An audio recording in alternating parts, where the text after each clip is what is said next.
Hello friends, स्वागत है आप सभी का एक बार फिर आपके यूट्यूब चैनल में टीडीएस क्लासेज में। तो विज्ञान शिक्षण की जो नोट्स चल रही है उसमें आज एक और इम्पॉर्टेंट क्वेश्चन आज आप लोगों के साथ शेयर करूंगी। तो ये जो है हर यूनिवर्सिटी में आपको अगर आपका सिलेबस अगर आपको देखने को मिलता है तो आप देखिएगा, अगर ब्लूम टेक्सोनॉमी अगर दिख जाए आपको तो समझ लीजिएगा कि आपको यही आंसर देना है। क्वेश्चन को किसी भी तरह से घुमा फिरा के लिख सकता है। तो चलिए वीडियो शुरू करते हैं। अगर पसंद आएगी वीडियो तो वीडियो को प्लीज़ लाइक शेयर और चैनल पर नए हैं तो सब्सक्राइब कर दीजिएगा। तो स्टार्ट करते हैं ये वीडियो।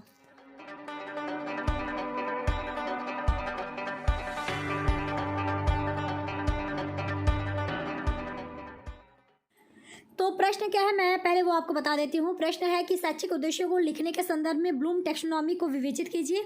इसी क्वेश्चन को देखिए, पहले तो ये क्वेश्चन आपके अगर MGKVP की बात करूँ तो 2019 में आपसे ये क्वेश्चन पूछा है, लॉन्ग में आप देख लीजिएगा। इस क्वेश्चन को देखिए किन किन तरीक़ों से पूछ सकता है, मैंने अथवा करके लिखा हुआ है।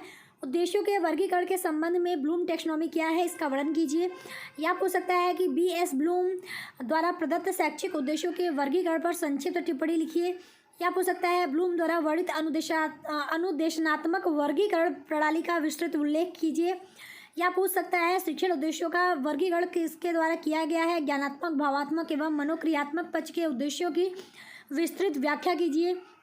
या पूछ सकता है शैक्षिक लक्ष्यों को व्यवहार परिवर्तन के रूप में लिखने के लिए ब्लूम की टेक्सोनॉमी का वर्णन कीजिए। तो कई तरीक़ों से आपको अगर ब्लूम टेक्सोनॉमी दिख गया तो समझ लीजिए आपको यही आंसर देना है।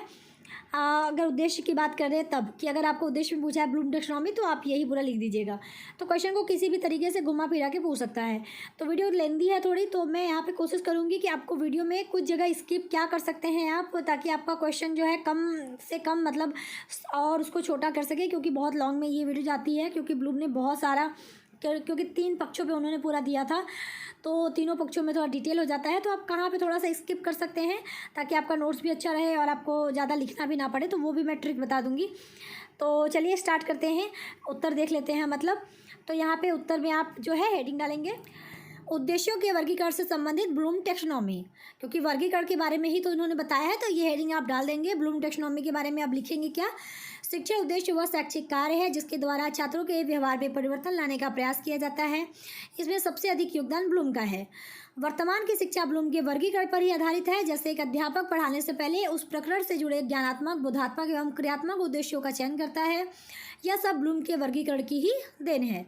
पहले मैं पूरा पढ़ देती हूँ फिर समझाऊंगी, क्योंकि ऐसे एक एक लाइन पढ़ के समझाने लगूंगी तो वीडियो बहुत ज़्यादा लेंथी हो जाएगी। थोड़ा फास्ट मैं बोल रही हूँ ताकि ज़्यादा आपको लंबी वीडियो ना देखनी पड़े, कम टाइम में ही आप ज़्यादा से ज़्यादा चीज़ें कैप्चर कर सके। तो ध्यान से अगर सुनेंगे तो आप अच्छे से समझ लेंगे। थोड़ा ध्यान से सुनिएगा। आगे है कि शैक्षिक उद्देश्यों का सबसे आधुनिक एवं वैज्ञानिक ढंग से वर्गीकरण बेंजामिन एस ब्लूम तथा उनके साथियों द्वारा 1956 में किया गया। ब्लूम चलिए पहले इतना ही देख लेते हैं।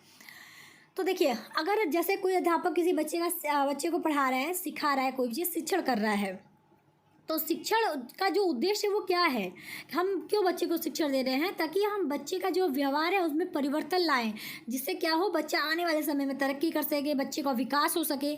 ठीक है, यही होता है ना उद्देश्य हमारे शिक्षण का।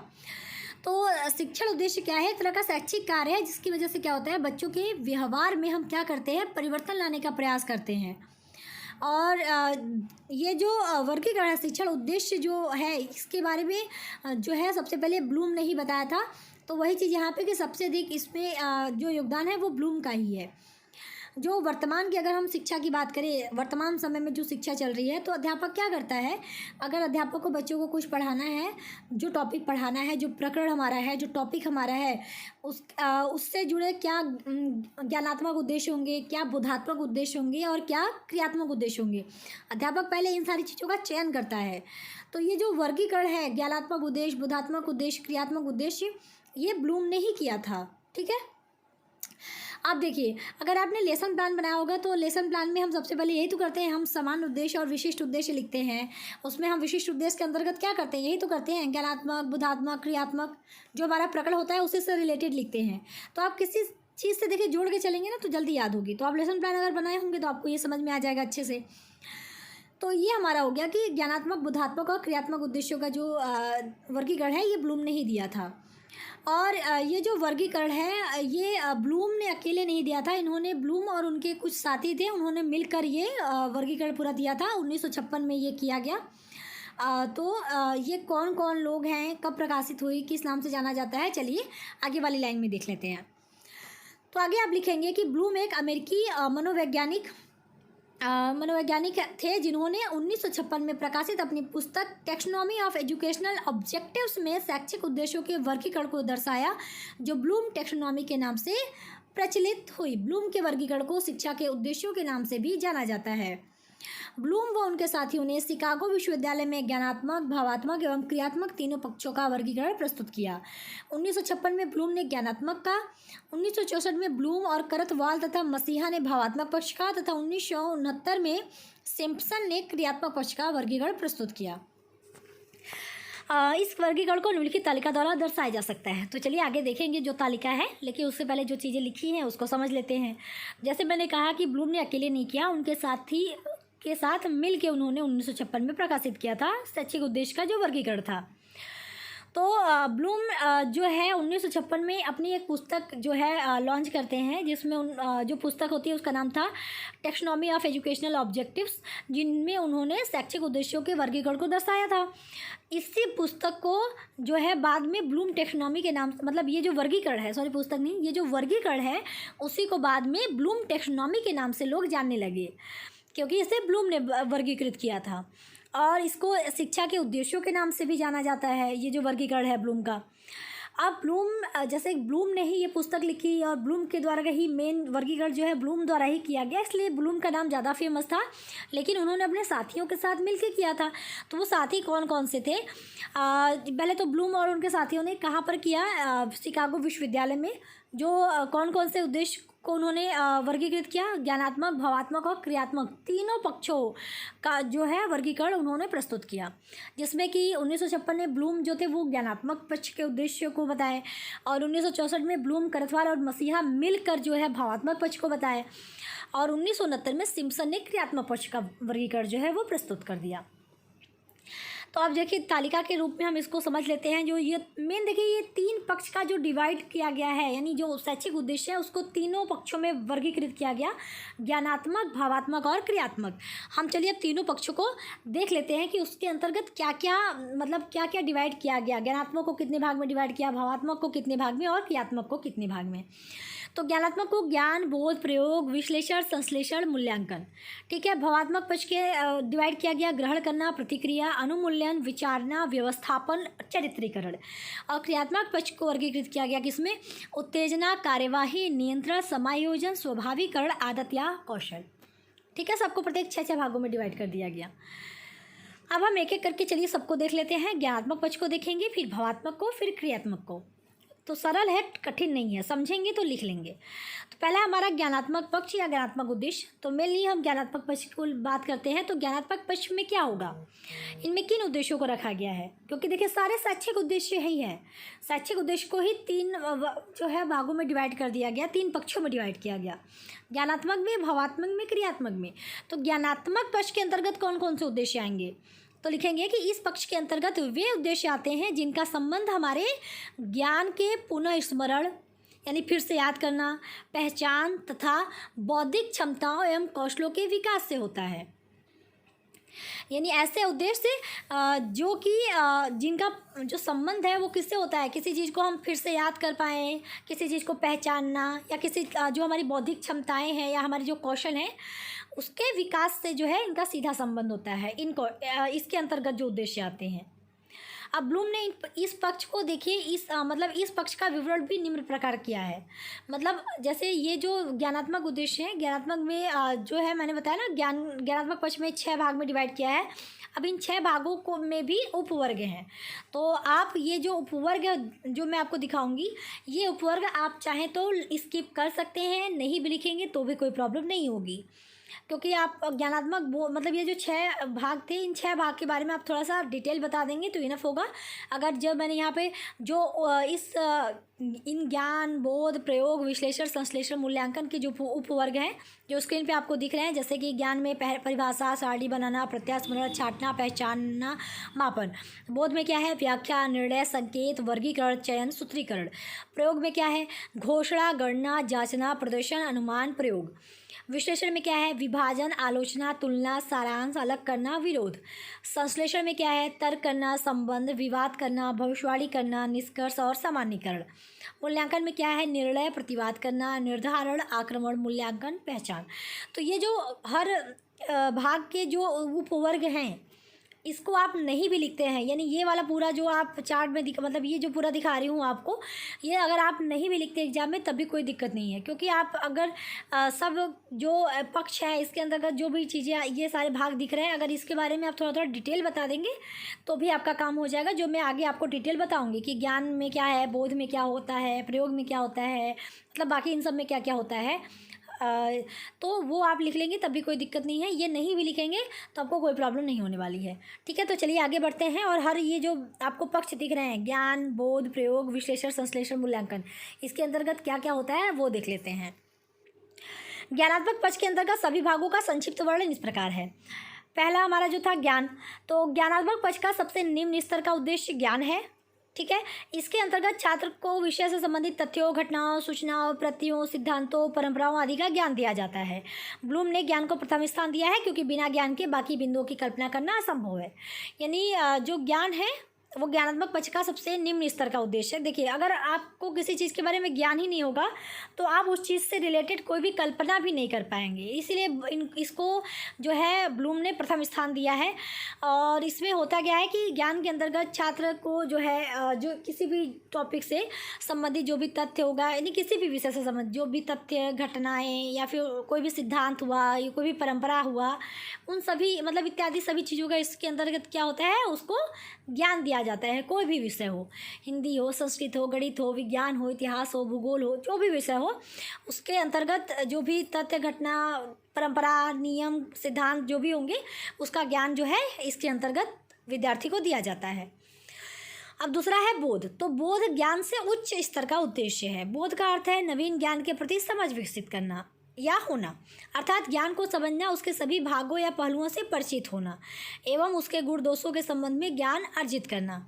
इसके 3 स्तर होते हैं: तथ्य, नियम, सिद्धांतों को साधारण भाषा में व्यक्त करना, पाठ्य वस्तु की व्याख्या करना, पाठ्य वस्तु का उल्लेख करना। देखिए, ज्ञान तो केवल आपको कोई टॉपिक बता दिया गया, आपको उसका ज्ञान हो गया। अब उस ज्ञान के बारे में आप डिटेल से जानेंगे, उसके गुण दोष के बारे में जानेंगे, यानी समझेंगे उसको। वो सारी चीज़ें इसके बोध में होती हैं। मतलब बोध क्या होगा? ज्ञान से उच्च स्तर का उद्देश्य है। इसमें कोई भी, जैसे हमने ज्ञान ले लिया, उस ज्ञान के प्रति हम क्या करते हैं, अब उस ज्ञान को हम समझते हैं, यानी हमारे अंदर क्या होती है, समझ विकसित होती है।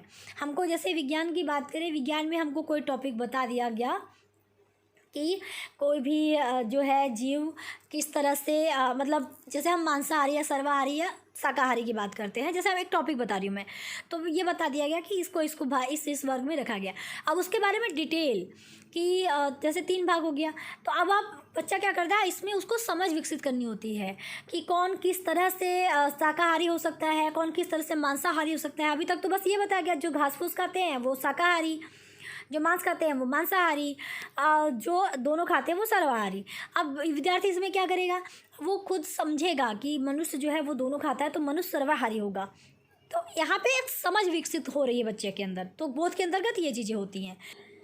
अब बारी आती है प्रयोग की। तो प्रयोग की आवश्यकता ज्ञान एवं बोध के बाद होती है। ज्ञान के बाद ही विद्यार्थी में प्रयोग करने का स्तर विकसित होता है। इसके निम्नांकित 3 चरण होते हैं: नियमों, साधनों और सिद्धांतों का सामान्यीकरण करना, दूसरा कमजोरियों की पहचान करना, तीसरा छात्र द्वारा पाठ्यवस्तु का प्रयोग करना। अब प्रयोग की आवश्यकता हमें ज्ञान और बोध के बाद होती है, यानी हमको ज्ञान और किसी भी विषय वस्तु का हमें ज्ञान हो गया, हमने उसका बोध हो गया, तो फिर हम प्रयोग पे आते हैं। तो ज्ञान होने के बाद उसका उपयोग हम जो है, यानी उसका उपयोग या प्रयोग कह लीजिए, उसका उपयोग या प्रयोग हम कोई भी नवीन परिस्थिति में अगर हमको कोई समस्या आ गई तो उसका समाधान करने के लिए हम करते हैं। तो इसमें ज्ञान का ही जो है प्रयोग किया जाता है किसी भी समस्या का।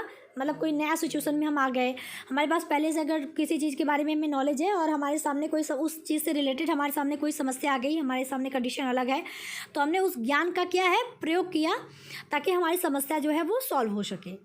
तो इसमें वही चीज़ है कि इसमें ज्ञान के बाद ही विद्यार्थी में प्रयोग करने का स्तर जो है वो विकसित होता है। तो प्रयोग में आप इतना जो है लिख लेंगे तब भी इनफ है। अगला हमारा है विश्लेषण। तो इसके लिए ज्ञान, बोध व प्रयोग के उद्देश्यों की प्राप्ति आवश्यक है। इसके बाद ही विश्लेषण के स्तर को प्राप्त किया जा सकता है।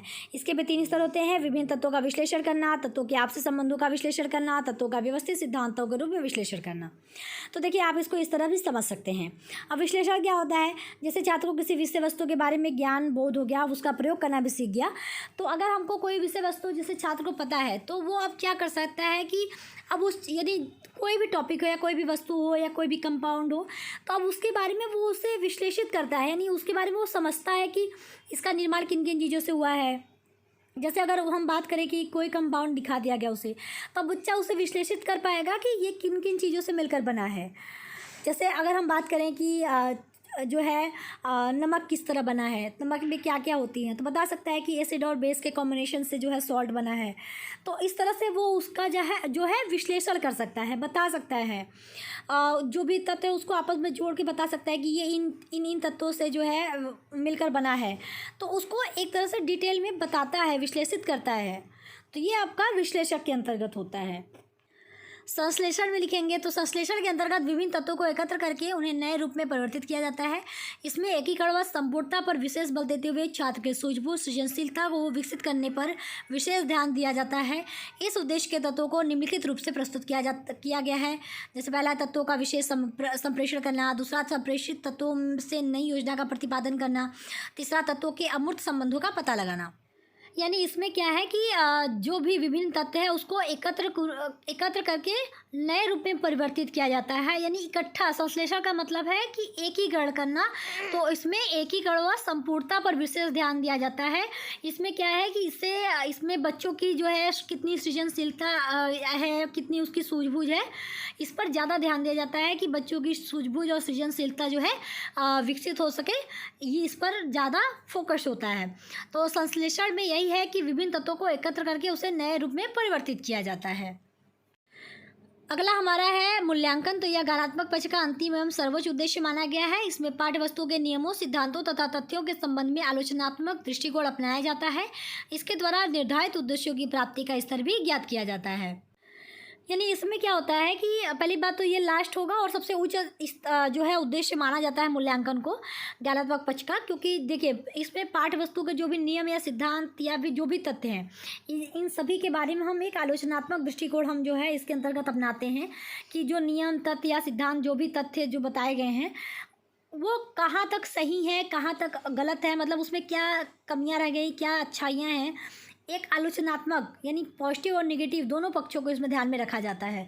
और इसमें ये भी देखा जाता है कि जो उद्देश्य हमने निर्धारित किए थे कि वो उद्देश्य कहाँ तक सफल हुए हैं, यानी किस स्तर तक वो सफल हुए हैं, कहाँ पे कमियां रह गई कि वो और बेहतर हो सकता है।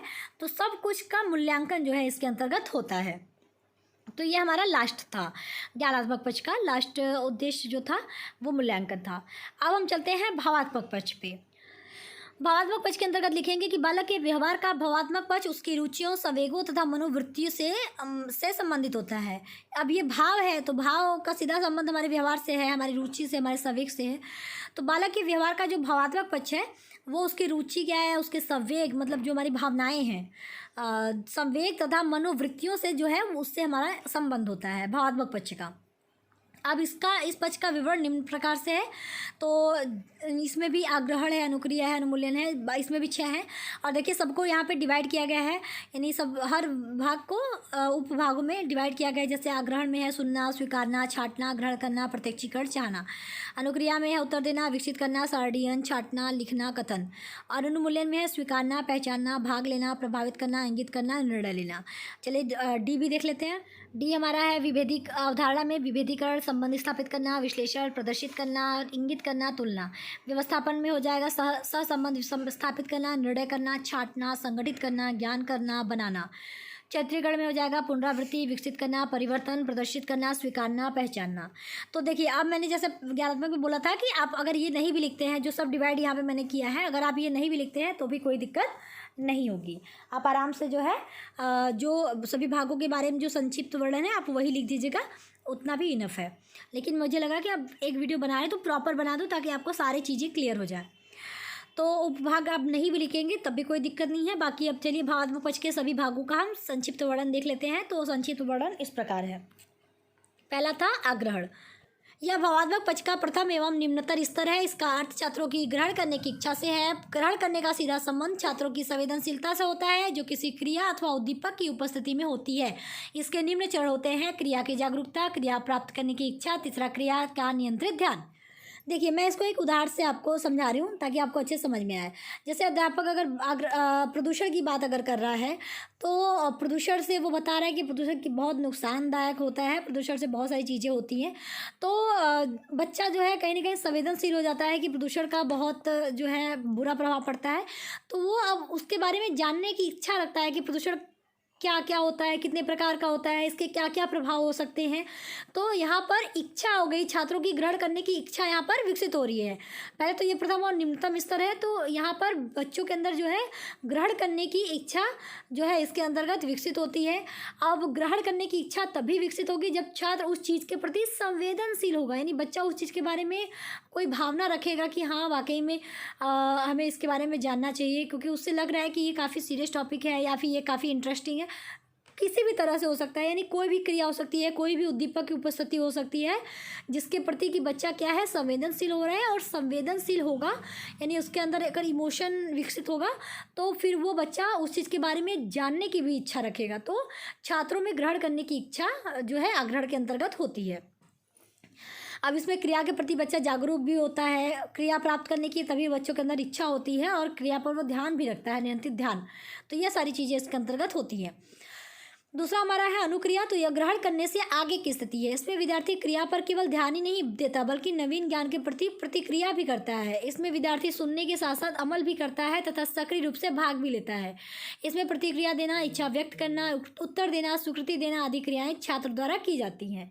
अब आग्रहण यानी जब वो ग्रहण कर लिया चीज़ों को, यानी इच्छा रखा कि अब हम इस चीज़ के बारे में जानेंगे, एक ग्रहण करने की इच्छा उसने रखी, अब वो ग्रहण करने से आगे बढ़ चुका है इससे, इस अनुक्रिया की स्थिति में। इसमें क्या है, अब बच्चा केवल ग्रहण पर ध्यान नहीं देता कि बच्चा केवल जानने पर ध्यान नहीं देता। अब बच्चा जो ज्ञान मिल रहा है, जो वो चीज़ें जान रहा है, अब उस पर उसके प्रति वो प्रतिक्रिया भी करता है। यानी अगर जैसे प्रदूषण की बात मैंने कही, तो अब वो प्रदूषण के बारे में कुछ अनुक्रिया भी करेगा। जैसे प्रदूषण के बारे में अपने दोस्तों के साथ मिलकर हो सकता है कि वो एक रैली निकाल दे, बच्चों को लोगों को जागरूक करने की कोशिश करे कि प्रदूषण से ये सारे प्रभाव, बुरे प्रभाव होते हैं। तो अनुक्रिया भी करता है इस स्थिति में, यानी जो उसे ज्ञान मिलता है वो नवीन जो भी ज्ञान उसे मिला वो उसके प्रति प्रतिक्रिया भी दे। इसके अंतर्गत क्या क्या होता है, यानी इसके अंतर्गत जो छात्र है वो सुनने के साथ साथ अमल भी करता है, यानी चीज़ों को अगर समझ रहा है तो फिर अमल करता है और सक्रिय रूप से भाग लेता है। इसमें वो क्या कर सकता है, जैसे प्रतिक्रिया देना हो सकता है, अपनी इच्छा व्यक्त कर सकता है, खुद बता सकता है चीज़ों को। अगर कुछ प्रश्न है तो उसके बारे में उत्तर भी दे सकता है। अध्यापक ने कुछ पूछ लिया तो वो अपनी राय यानी अपना उत्तर भी दे सकता है। कोई कुछ कह रहा है तो उसके प्रति वो स्वीकृति भी दे सकता है। तो ये सारी जो क्रियाएं हैं वो अनुक्रिया के अंतर्गत देखने को मिल जाती हैं छात्र द्वारा। तो ये आपने देख लिया आग्रहण और अनुक्रिया। अब हम बात करते हैं अनुमूल्यन की। अनुमूल्यन में लिखेंगे, इस उद्देश्य का संबंध छात्र के विशिष्ट मूल्यों से है। इसका तात्पर्य उन मूल्यों से है जिसमें छात्रों की आस्था होती है। इसके अंतर्गत मूल्यों को स्वीकारना, मूल्यों को वरीयता देना, मूल्यों की वचनबद्धता आदि अधिगम उपलब्धियां छात्र अर्जित करता है। यानी ये जो उद्देश्य है उसका संबंध किससे होता है, छात्र के कुछ विशिष्ट मूल्यों से। और ये जो विशिष्ट मूल्य हैं इसमें छात्रों की क्या होती है, आस्था, यानी छात्रों का विश्वास होता है इन मूल्यों पे। अब इसके अंतर्गत छात्र क्या क्या अधिगम उपलब्धियां अर्जित करता है, यानी क्या जो है सीखता है। तो इस पर छात्र मूल्यों को स्वीकारता है, मूल्यों को वरीयता देना सीख जाता है, यानी कौन किस क्रम में होना चाहिए, मूल्यों की वचनबद्धता, ये सारी अधिगम उपलब्धियां जो है छात्र इस उद्देश्य के अंतर्गत अर्जित करता है यानी सीखता है। अब चौथा है अवधारणा। तो इसके अंतर्गत छात्र जैसे जैसे मूल्यों के साथ वचनबद्धता करते हैं वैसे वैसे उनके सामने ऐसी परिस्थितियां आती हैं जहां से एक से अधिक मूल्य उपयुक्त होते हैं। तब ऐसी स्थिति में वे विचार करते हैं कि कौन से मूल्यों को धारण करें वो। तो अवधारणा, जैसे बहुत सारे मूल्य हैं तो वहाँ पे वो मूल्यों को सीख जाता है, स्वीकारना सीखता है, मूल्यों को क्रम दे देता है कि जैसे बहुत सारे मूल्य हैं, तो उन मूल्यों को वो स्वीकारना सीख जाता है, उनको वरीयता देता है कि ये मूल्य के बाद ये मूल्य होना चाहिए, इस मूल्यों के बाद इस मूल्यों को हमें वरीयता देनी चाहिए। तो अब अवधारणा में क्या होता है कि जैसे जैसे वो सभी मूल्यों के साथ वचनबद्धता हो जाता है, सीख जाता है, तो वैसे वैसे उसके सामने एक ऐसी परिस्थिति आती है जहाँ पर वो देखता है कि इस चीज़ के लिए उससे एक से अधिक मूल्य जो है, इस सिचुएशन में एक से अधिक मूल्य ज़्यादा मतलब उपयुक्त है। केवल एक ही मूल्य यहाँ पर काम नहीं करेगा, एक से ज़्यादा मूल्य यहाँ पर उपयुक्त होंगे। तब वो उसके सामने एक ऐसी स्थिति आ जाती है जिस पर वो विचार करता है कि इन सभी मूल्यों में से अगर जो जो वो सेलेक्ट किया है कि ये मूल्य इस सिचुएशन में फिट बैठ रहे हैं, तो इन सभी मूल्यों में से वो कौन से मूल्य को धारण करे। तो अवधारणा के अंतर्गत यही चीज़ है। अब बारी आती है व्यवस्थापन या संगठन की। तो जैसे विद्यार्थी इन मूल्यों के बारे में जान जाता है तो वह ऐसी परिस्थिति का सामना करना सीखता है जिसमें एक से अधिक मूल्य सक्रिय हो। तब विद्यार्थी इन मूल्यों को क्रमानुसार संगठित करता है। सचने में व्यवस्था का संबंध मूल्यों को क्रम को निर्मित और संगठित करने से है। इसके अंतर्गत छात्र मूल्यों की अवधारणा, व्यवस्था करना, निश्चित करना आदि अधिगम उपलब्धियां अर्जित करता है। तो यहाँ पर क्या था, जैसे अवधारणा में तो उसके सामने ऐसी परिस्थिति आई कि उसे एक से अधिक जो है मूल्य उसको लग रहा है कि उस सिचुएशन के लिए, उस परिस्थिति के लिए सही है, तो वो विचार करता है कि कौन कौन से मूल्यों को वो धारण करे। तो यहाँ पे केवल वो विचारता है, एक मतलब खुद से सोचता समझता है कि कौन कौन से मूल्य उपयुक्त रहेंगे।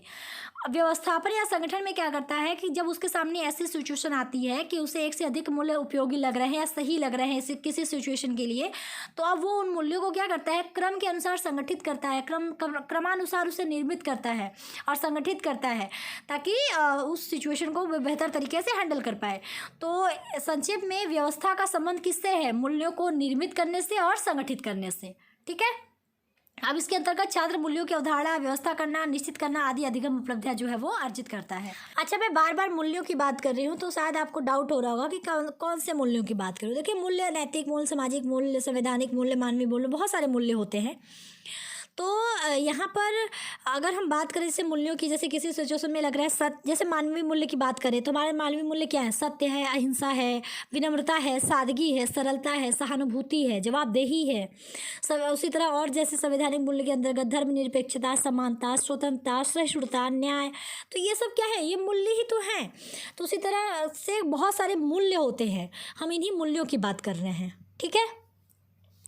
तो आप कंफ्यूज मत होइएगा कि मैं किन मूल्यों की बात करूँ। जैसे किसी सिचुएशन में अगर आप कुछ गलत हो रहा है, किसी को कोई मार रहा है, तो हम वहाँ पे ये कहेंगे ना कि उसके प्रति कौन कौन से मूल्य वहाँ पे हम कह सकते हैं। जैसे वहाँ पे अहिंसा का मूल्य हमको लग रहा है कि सही होगा, परोपकार सही होगा, विनम्रता सही रहेगी, सरलता सही रहेगी, सहानुभूति की भावना सही रहेगी। तो ये सारे मूल्य हमको लग रहा है इस सिचुएशन के लिए सही रहेंगे। अब तो ये अवधारणा में हो जाएगी बात। अगर व्यवस्था की बात करेंगे तो इसमें कौन कौन से मूल्यों को किस क्रम में रखें, ये चीज़ें देखनी चाहिए। ठीक है। तो ये होता है मूल्य। तो मैं बार बार मूल्य बोल रही थी तो मुझे लगा थोड़ा सा इसके बारे में एक्सप्लेन भी कर देना चाहिए कि जैसे मूल्य क्या होते हैं। तो मैं यहाँ पे एग्जांपल को लेके आपको समझा रही हूँ। तो ये सब क्या है, एक तरह से मूल्य ही है। तो ये हो गया हमारा 5 पॉइंट। चलिए लास्ट पॉइंट भी देख लेते हैं। छठा पॉइंट हमारा है चरित्रीकरण। तो यह भावात्मक स्तर के उद्देश्यों के वर्गीकरण में उच्चतम स्थान रखता है। इस स्तर पर मूल्यों को व्यक्ति पूर्ण रूप से ग्रहण कर चुका होता है और उसका व्यवहार उसी के अनुरूप नियंत्रित होता है। यानी अभी लास्ट स्तर है। तो भावात्मक स्तर के उद्देश्यों के वर्गीकरण में हम इसे उच्चतम स्तर जो है उच्चतम स्थान रखते हैं इसका। अब इस स्तर पर क्या होता है कि जो भी मूल्यों की बात हम कर रहे हैं, उन मूल्यों को व्यक्ति क्या होता है, ये पूर्ण रूप से ग्रहण कर चुका होता है, उसे अपना चुका होता है, और जो मूल्य वो अपनाता है उसी के अनुसार वो व्यवहार भी करता है, और अपने व्यवहार को मतलब उसी का अनुरूप जो है नियंत्रित रखता है, या उसका व्यवहार जो है उसी का अनुरूप नियंत्रित होता है। तो ये हमारा हो गया भावात्मक पक्ष। लास्ट हमारा है क्रियात्मक पक्ष। तो इसमें लिखेंगे कि इसमें वे उद्देश्य शामिल हैं। जैसे क्रियात्मक का यानी कार्य करना है, यहाँ इसमें क्रिया करनी है, तो इसको वर्ड से समझिएगा। भावात्मक में भाव है, यहाँ पे क्रिया है। तो इसमें वे उद्देश्य शामिल है जिनका संबंध बालक के क्रियात्मक अथवा मनोगत्यात्मक कौशलों से है। शारीरिक क्रियाओं के प्रशिक्षण द्वारा इस उद्देश्य को प्राप्त करने का प्रयास किया जाता है। यानी इसमें हम क्रिया करके उद्देश्यों को प्राप्त करते हैं। तो इस पक्ष को 6 भागों में या 6 वर्गों में बांटा गया है। तो वर्ग तो मैंने आपको स्टार्टिंग में चार्ट पे ही दिखा दिया गया था। चलिए अब एक एक करके, इस सब में 6 भाग थे तो सबको देख लेते हैं। पहला है उत्तेजना। तो यह क्रियात्मक पक्ष का प्रथम स्तर है। इसमें कार्य या क्रिया के प्रति उत्तेजना लाई जाती है, यानी पहला स्तर है, प्रथम स्तर है। इसमें जो कार्य या क्रिया हो रही है उसके प्रति क्या है, बच्चों मतलब छात्र को उत्तेजित किया। इसमें उत्तेजना छात्र के अंतर्गत क्या होती है, छात्र में उत्तेजना लाई जाती है, यानी छात्र जब उस चीज़ के प्रति उत्तेजित होंगे तभी तो आगे वो कार्य करेंगे। तो पहले उनमें इंटरेस्ट तो लानी पड़ेगी ना किसी चीज़ के प्रति, किसी कार्य के प्रति। तो यहाँ पर उत्तेजन मतलब उत्तेजित किया जाता है बच्चों को किसी भी चीज़ के प्रति, किसी भी कार्य के प्रति। तो उत्तेजना हमारा ये हो गया। दूसरा है कार्यवाही। तो इसमें बालक उत्तेजना के आधार पर गत्यात्मक क्रिया संपादित करता है। अब जैसे उत्तेजित हो गया कि हमको, जैसे प्रदूषण के बारे में बात हो गई, तो बच्चों के अंदर उत्तेजित हो गया कि हम भी ये चीज़ करेंगे, हम भी लोगों को जागरूक करेंगे, बाहर जाके रैलियाँ निकालेंगे। तो अब वो कार्य करता है, और कार्य वो उत्तेजना के आधार पर करता है। मतलब अगर वो उत्तेजित है तो उसी के आधार पर वो गत्यात्मक क्रिया जो है संपादित करता है, कार्य करता है। अगला हमारा है नियंत्रण। तो इसके द्वारा बालक अपनी क्रिया को साधता है, यानी अब जो वो कार्य कर रहा है उसको वो सही तरीके से करता है, नियंत्रित वे में करता है, उस पर नियंत्रण रखता है। ऐसा नहीं कि उत्तेजित होकर कोई काम करने निकले हैं, भैया चले पड़े हैं, ये भी नहीं देख रहे कि उसका इम्पैक्ट क्या पड़ रहा है, हम उसको सही से कर पा रहे हैं कि नहीं, बस किए जा रहे हैं। तो ऐसा नहीं होना चाहिए। इसमें क्या होता है, नियंत्रण रखता है, जो वो कार्य करता है बालक उस पर वो नियंत्रण रखता है कि वो सही तरीके से संपन्न हो रही है या नहीं हो रही है। तो अपनी क्रिया को इसमें साधने का काम करता है। डी है समायोजन। तो इसमें कई क्रियाओं पर नियंत्रण के आधार पर वो उनके मध्य समायोजन लाया जाता है। अब जैसे प्रदूषण के बारे में वो कई सारी चीज़ें कर रहा है, पोस्टर कर रहा है, लोगों को जो है रैलियाँ निकाल के बता रहा है, समझा रहा है, पोस्टर के माध्यम से समझा रहा है, बहुत सारी क्रियाएं वो, अगर प्रदूषण की एग्जाम्पल लेके करें तो वो बहुत सारी क्रियाएँ कर रहा है। तो अब वो उन क्रियाओं के बीच जो है नियंत्रण के आधार पर क्या करता है, उनके मध्य समायोजन लाया जाता है, यानी सारी क्रियाओं को आपस में कंबाइन करके कर रहा है ताकि उसका इम्पैक्ट और अच्छा, उसका प्रभाव और अच्छा पड़े। तो इसमें सभी क्रिया, इसमें क्या होता है कि इसमें जो भी क्रियाएं वो करता है, बहुत सारी जो क्रियाएं करता है उसको उनके मध्य एक तरह से तालमेल बिठाता है, समायोजन लाने की बात, मतलब समायोजन लाता है। अगला हमारा है स्वाभाविकरण। तो इसके अंतर्गत कार्य करने की एक शैली बन जाती है तथा कार्य विशेष गति एवं ढंग से संपादित होता है। जैसे बच्चा इसमें क्या है, जब वो कार्य कर रहा है तो कार्य करते रहने से अब उसे कार्य करने की एक शैली उसके अंतर्गत बन जाती है, वो समझ जाता है कि इस कार्य को इसी तरह से करना चाहिए। तो जब वो जब वो शैली समझ जाता है तो कार्य विशेष गति और ढंग से वो संपादित भी कर पाता है। अगला हमारा है आदत एवं कौशल या आदत अथवा कौशल। तो इसके अंतर्गत कार्य करते रहने की शैली एक आदत बन जाती है। जब कोई भी बालक कोई सी कार्य को लगातार कर रहा है, अपने शैली में उतार लिया, तो वो जो कार्य करने की जो शैली है उसकी अब वो क्या हो गई, आदत हो गई, अब वो उस चीज़ में एक्सपर्ट हो गया, अब उसकी आदत हो गई है करने की। तो क्रियात्मक पक्ष का ये सारे पॉइंट हमारे क्लियर हो गए। तो ये आपके ब्लूम ने जो ब्लूम टैक्सोनॉमी है कुछ इस तरह से है। तो मुझे नहीं लगता कि बहुत टफ है, बस समझना है। देखिए मैं नहीं करी कि आप मेरी लैंग्वेज लिखिए, मैंने आपको समझाने की कोशिश की। जब आप उस चीज़ को समझ के अपनी लैंग्वेज में भी लिख सकते हैं। ऐसा बिल्कुल नहीं है कि आप केवल यही लिखें हैं, किताबी भाषा ही लिखें या मेरे नोट्स की भाषा लिखें। आप खुद से समझिए, उसको अपनी लैंग्वेज में लिखिए। जब समझ के लिखेंगे ना तो चीज़ें बहुत आसान हो जाती हैं। तो बस ये था आज का वीडियो। कैसी लगी वीडियो बताइएगा, पसंद आएगी तो वीडियो को लाइक शेयर, चैनल को सब्सक्राइब कर दीजिएगा। तो आप मिलती हूँ नेक्स्ट वीडियो में, तब तक के लिए टेक केयर, बाय बाय, जय हिंद।